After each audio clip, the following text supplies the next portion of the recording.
Ebro in the morning, Laura Stiles, Rosenberg, and Karen Civil is back on the program. Yay! Living Civil. 1 year later. Be you and live civil. Has it been a year? Yeah, it's been a year. It's been a year since you yelled at me. I didn't even yell at you. You did. Who yelled at you, Karen? Which one? He yelled at me. You weren't here, so it was unfortunate. You yelled at me. It was unfortunate. Because I was like being nice on Twitter or something and didn't invite him to Disneyland. We're over it though. We're friends. All right, wait, you bring it up every time I see you. No, I mean, because I don't want to let you live it down, but we're good now. We're good now. All right, so everybody's in a good space. I feel good. I felt good before today. No, we're good. Your outfit's not good, but we're good. It's Friday. It's Casual Fridays. No, it's Casual Friday. That's a Hype Beast Friday outfit. No, it's not. It is. I don't even know what this is. When you first walked in, Okay. When he first walked in, I said, "You look nice," and he said, "These are just Don's." Why? Well, I'm not gonna have you disrespect. That was the only point. I didn't say anything about the shorts. I just said you look nice. Well, I knew what you were referencing because everyone makes a point about my nugget shorts, and I love my nugget shorts. I wasn't saying that. I was maybe talking about your face. You look nice and refreshed. You were lying. You were lying. You don't know that. You're you could have been refreshed. No, everyone came in kind of tired. You looked happy. I mean, you're full of. If you want to understand what the live civil thing's all about, it's about being full of shit. Listen, man. Karen, you look beautiful. Thank you. You are becoming a grown-ass woman in front of our eyes. Very proud of you. Very proud. Thank you. And you have this Be You and Live Civil. Now, this is tools for unlocking your potential and living your purpose. Five specific ones. Yes. No, it's four. So basically, when I started this process, the last time I was here, I got a book deal through Simon & Schuster with Cash Money Publications. And, they're going through their issues right now. So I decided to take 4 of my chapters and put them out myself because people kept asking me for the book and they're like, well, what do you think, what should I do, and just like a lot of career advice.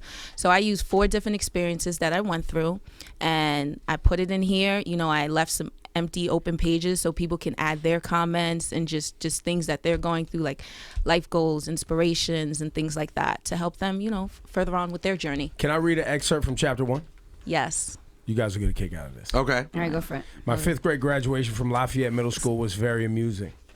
Some parents came from work, wore professional clothing, and some came from home, wearing casual clothes. Well, my mom came in a blue ball gown as if she were going to the Emmys or the Oscars. Yeah, my mom was extra. My mom was extra for graduation. I was just like, is this your moment? She was extra. Well, and it goes on to talk about you being of Haitian descent and how that wasn't cool and how that was like a turning point in your life of where you had to really embrace who you are and figure out. It wasn't. I mean, now being West Indian, Haitian, and of the culture, it's a wonderful thing. You can scream it from the top of your lungs.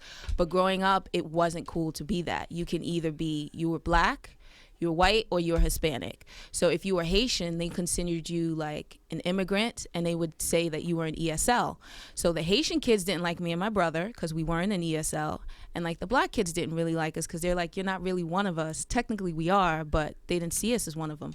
So it was hard for me. Then my brother eventually went to a different school, so I was by myself. So I had to figure out, tough love and having thick skin very early on, because it's just when you walk into a situation, you're like, hi, I'm Karen. It's like, I don't automatically like you because you're not one of us. And then the people you are one of are like, I don't really like you because technically you're not in our class and you're not one of us. It was hard growing up. Yeah.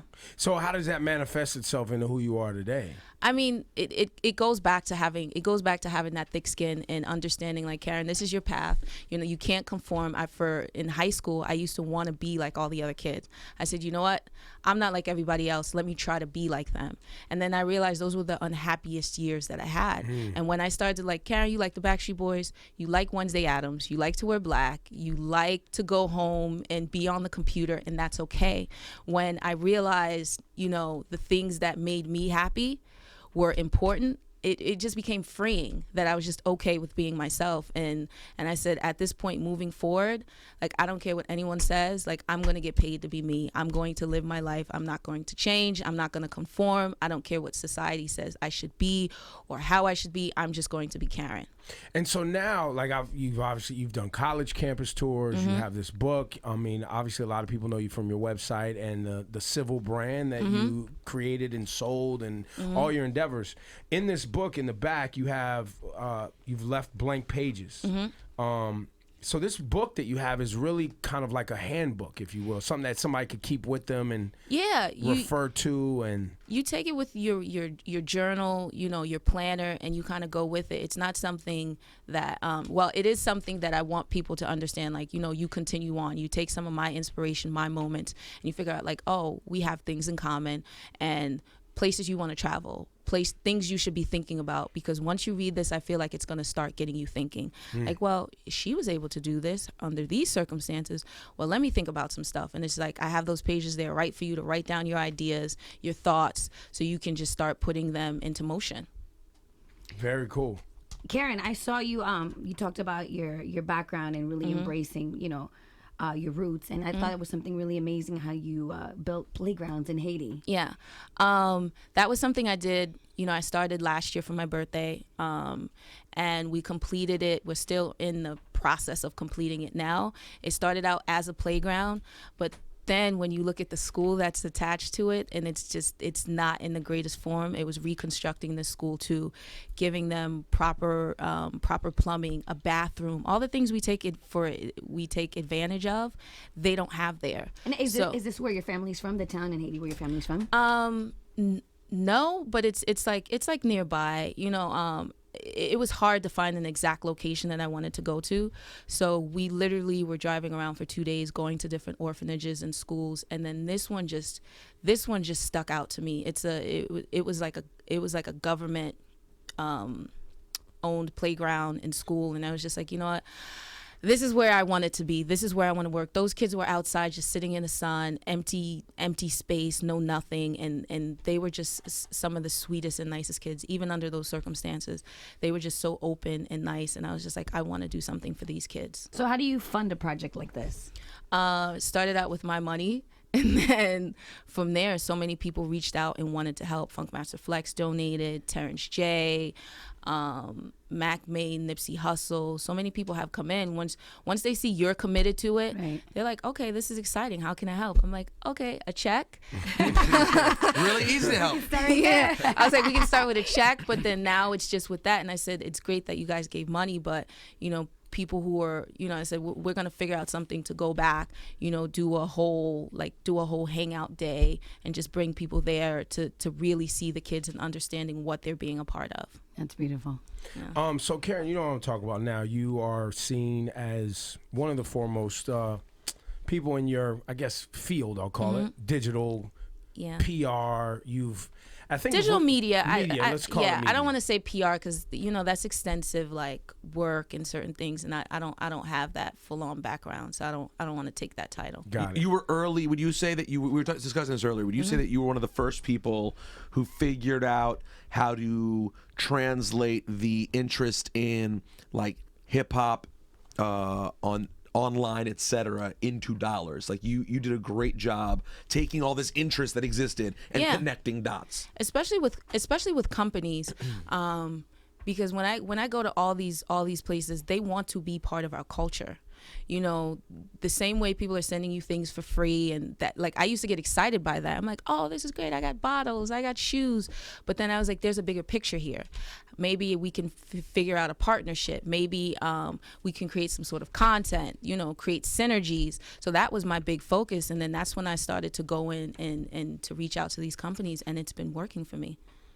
So who are you working with? Are you allowed to talk about you? Because I know some of your contracts are, it's not about you per se. And then some contracts we see your face associated with, like Lincoln and other brands that I've seen your face associated with. I mean, I've worked with so many brands.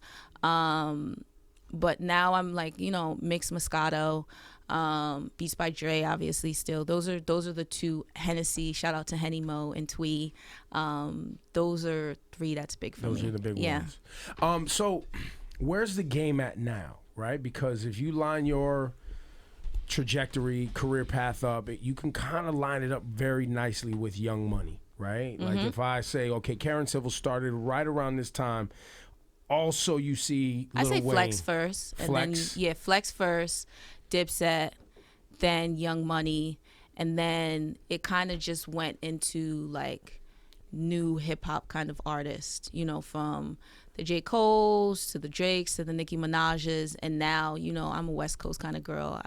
Now it's like YG and Nipsey Hussle are my focus. So you don't help none of us out here on the.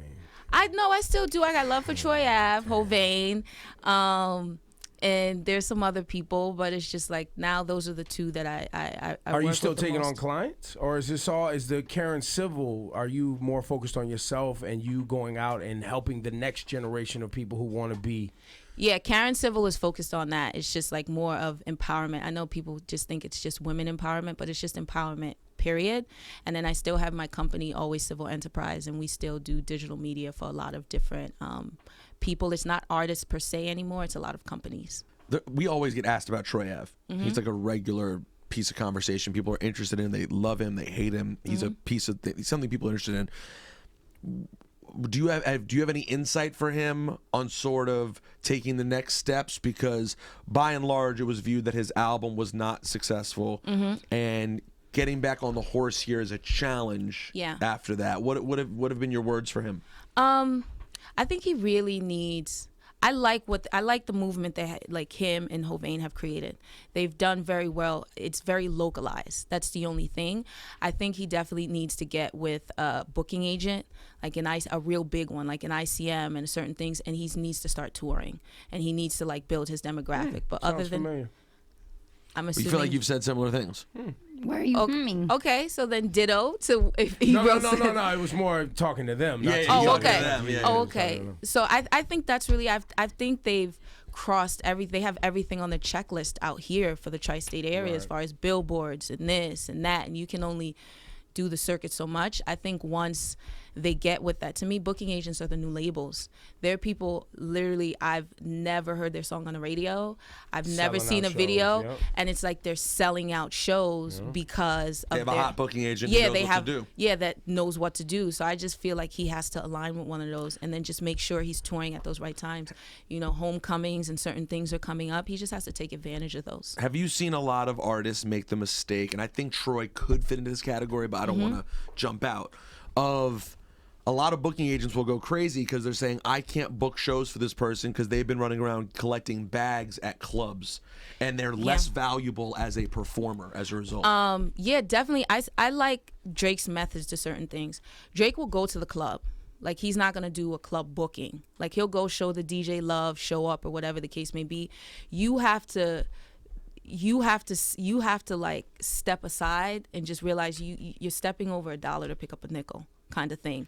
And you just can't take every single booking. You're starting to put yourself in a place of, now people just want to see you in the clubs. Like, I pay my $20 to get in, I get a drink, they think you can't do a whole show. There's a lot of artists, I don't want to say, that to me are in that place right now where they can't sell out an arena, they can't sell out, like, And they should be able to because they have hits. yeah, I don't. But the thing is, I don't want to see them on stage, is because I'm so used to seeing them in the party. Right. So you have to know when to step back and realize, you know what, I can't. I know it looks good, but I cannot take the show money right now. I mean, not the show money. This club money.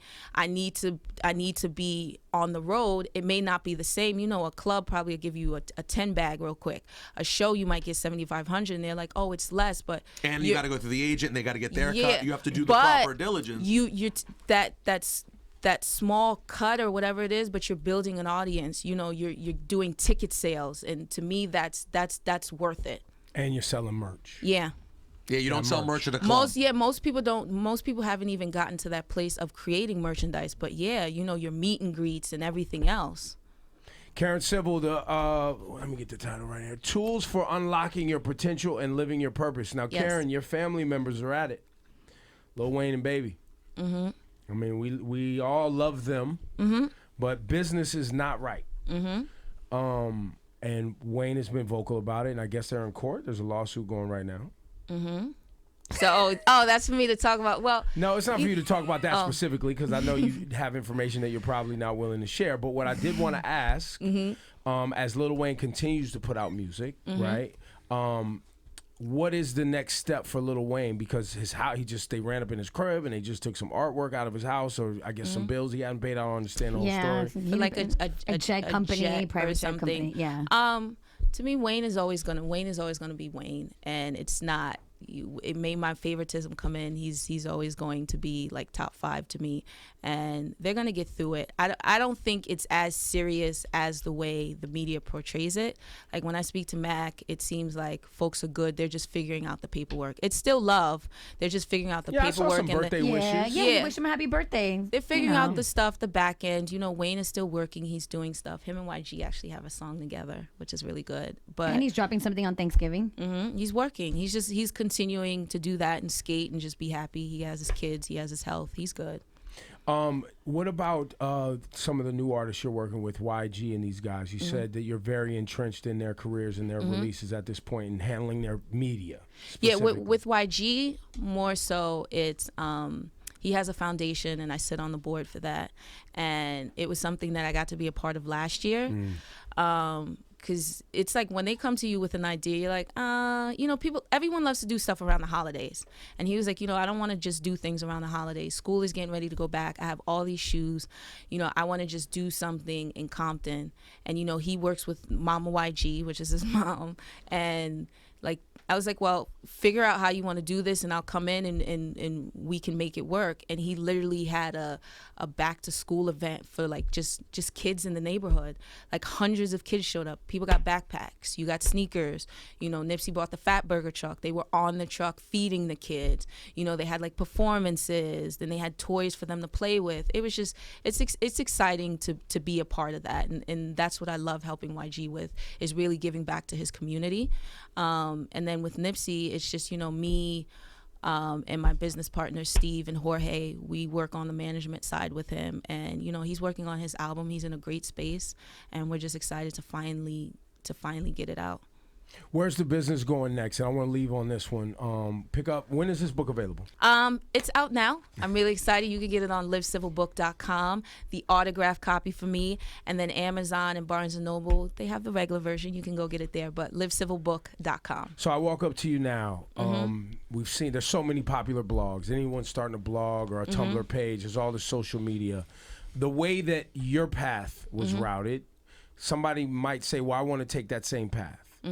Would you say that, yes, being a blogger, starting a blog, working your way up is the way to go? Would you say helping artists or finding, like, what would you give the young person who wants to follow the Karen Civil path?